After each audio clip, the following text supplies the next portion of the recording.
नमस्कार दोस्तों, आपका हमारे YouTube चैनल भक्ति ज्ञान त्योहार में स्वागत है। आज मैं आपके लिए देव उठनी एकादशी की व्रत कथा लेकर आई हूँ। किसी राज्य में एक राजा राज्य करते थे। उनके राज्य में प्रजा सुखी थी। एकादशी को कोई भी अन्न नहीं खाता था, ना ही बेचता था। सभी फलाहार करते थे। एक बार भगवान विष्णु ने राजा की परीक्षा लेने की सोची। भगवान विष्णु ने एक सुंदरी का रूप धारण किया तथा सड़क पर बैठ गए। तभी राजा उधर से निकले और सुंदरी को देखकर चकित रह गए। राजा ने पूछा, हे सुंदरी, तुम कौन हो और इस तरह यहाँ क्यों बैठी हो? तब सुंदर स्त्री बने भगवान विष्णु बोले, मैं निराश्रिता हूँ। नगर में मेरा कोई जाना पहचाना नहीं है। किससे सहायता मांगू? राजा उसके रूप पर मोहित हो गए। वह बोले, तुम मेरे महल में चलकर मेरी रानी बनकर रहो। सुंदरी बोली, मैं तुम्हारी बात मानूंगी, पर तुम्हें राज्य का अधिकार मुझे सौंपना होगा। राज्य पर मेरा पूर्ण अधिकार होगा। मैं जो भी बनाऊंगी तुम्हें खाना होगा। राजा उसके रूप पर मोहित थे, अतः राजा ने उस स्त्री की सभी शर्तें स्वीकार कर ली।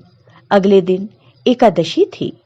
रानी ने हुक्म दिया कि बाजारों में अन्य दिनों की तरह अन्न बेचा जाए।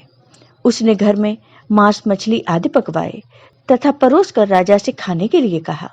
यह देखकर राजा बोले, रानी, आज एकादशी है, मैं तो केवल फलाहार ही करूंगा।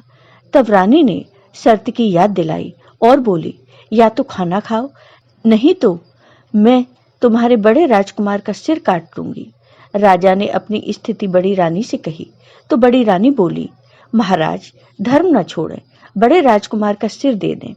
पुत्र तो फिर मिल जाएगा, पर धर्म नहीं मिलेगा। इसी दौरान बड़ा राजकुमार खेलकर आ गया।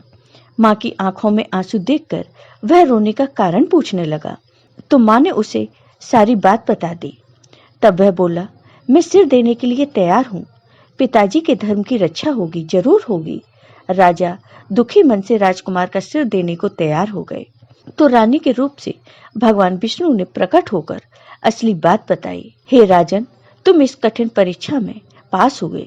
भगवान ने प्रसन्न मन से राजा से वर मांगने को कहा। तो राजा बोले, आपका दिया सब कुछ है, हमारा उद्धार करें। उसी समय वहां एक विमान उतरा।